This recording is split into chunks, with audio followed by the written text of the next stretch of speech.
So, ang gagawin natin, ilagay natin dito sa loob ng bigasan ng aso. So, ito yung bigasan ng aso. Kunti na lang yung bigas. So, yan. Likuran. Habang binabantayan ko sila. Yan, doon sila sa yan. So, upo muna ako dito. Habang hinantay kong matapos sila lahat. Kapagod kasi magtayo, kaya umupo ako. Matulog na tayo. Close na yung blind. So, yung bintana na lang. Nakakapagod din, ano. Parang, maganda yung ano natin. Gusto kong matulog, pero magpaplansya muna ako.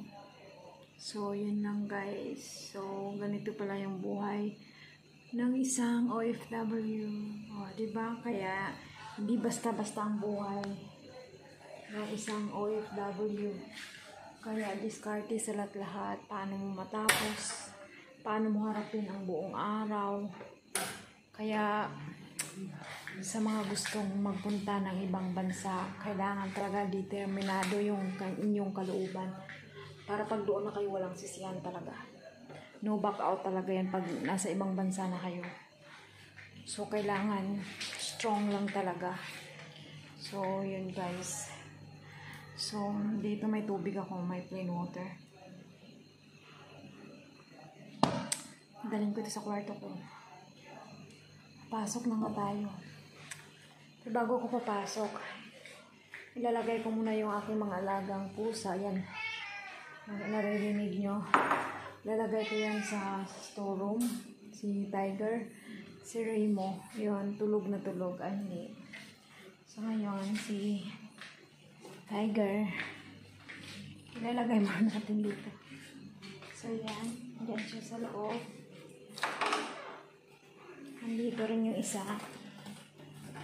So, nakita niyo si Tiger. Okay, doon na siya sa loob. Kasi paggabi, doon ko sila nilalagay sa storeroom.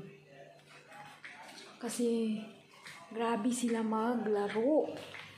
Nagareklamo si Lola na maingay daw paggabi. So, sabi ng amo ko para hindi ma-disturb daw, ilalagay sila sa storage room.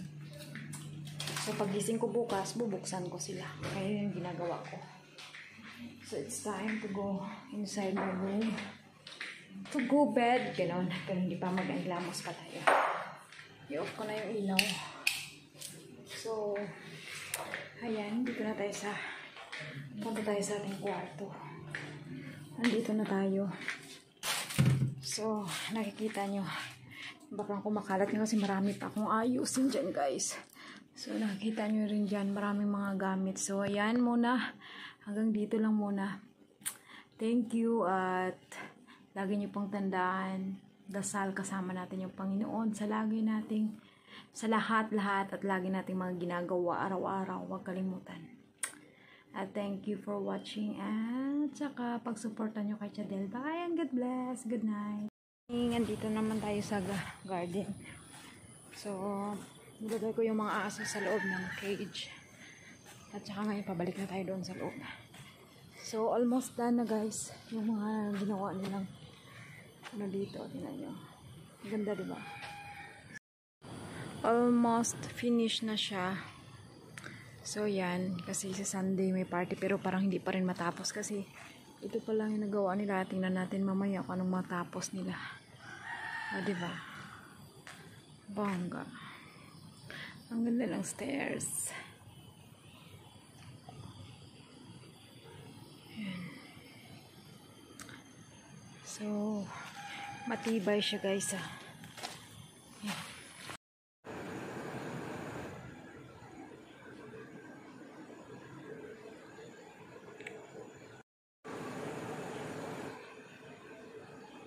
Tinan mo yan. So, hinugasan natin. Kasi binili itong mahal naman dito nito. Sa atin, kinukuha lang natin sa jungle ito. Shoot yan siya. Review. Meron tayong Maria nito guys. Alam niyo itong pagkain na ito guys. Sa bundok makikita ito sa mga jungle. Ito guys, oh. Yan, Maria Maria. Diba? Makikita mo yan sa jungle. At tapos dito, ang mahal-mahal ng ganito, guys. Oh my gosh. Bibilhin mo ang mahal. So, ang tawag namin nito Maria Maria sa amin. Ewan ko sa inyo anong tawag nito. So, ang ginawa ko, kinukuha ko dito sa loob ng yan. Tapos hugasan. Tapos ilalagay natin sa loob ng fridge or ref. Diba? Okay. Yan. So, tapos dito, ang mahal-mahal nito, guys. Sa amin, sabi ko nga dito doon sa amin sa probinsya namin, ako, makapunta ka na ng mga bundok-bundok, makikita ka ng ganito. Libre pa. Kakain ka lang. Madami sa... Pero kakaiba rin ang ano nila dito. Oh my gosh.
Ano ba? Ang dami. So, ito. Almost done na siya, guys, kasi gawa tayo magluto din ng ano.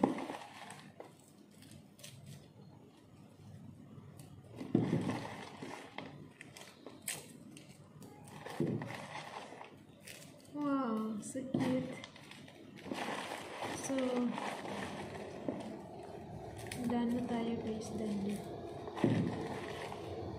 So, tapos na. Ito lang yung nakuha natin. Yan mo. O, diba? So, yun. Yan siya, guys. So, kasi natin yun.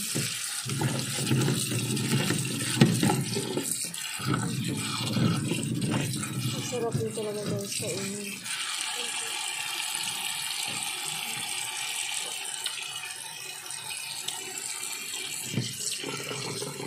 Kain ito yung lunch natin. So, magawa tayo ng bread.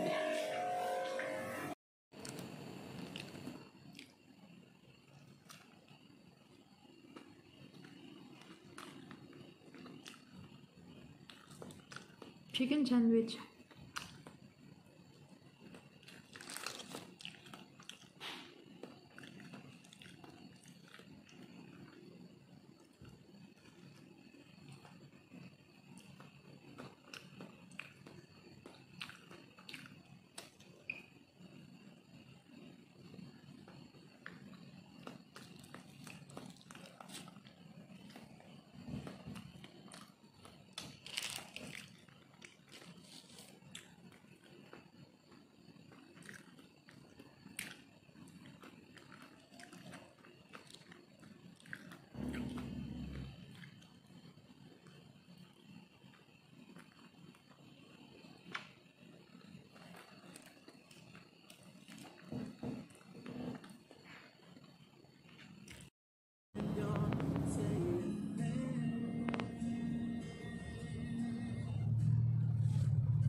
Init talaga, guys. Ito tayo ngayon sa Tulan at Pasar Cine. So, punta isa.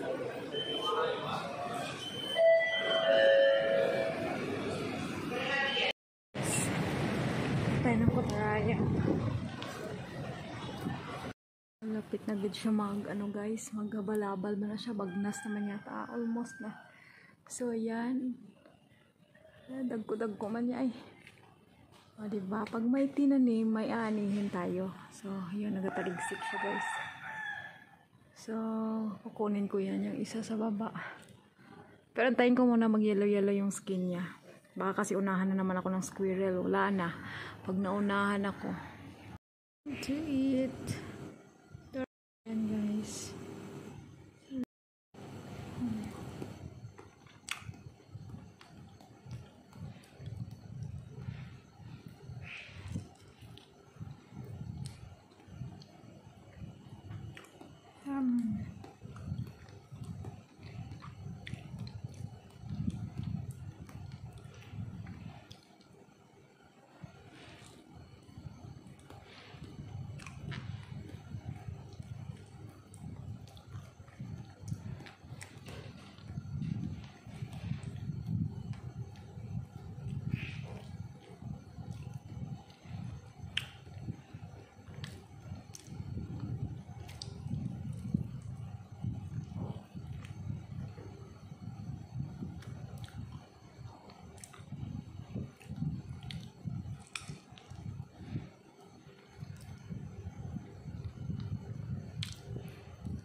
Walang masasayang.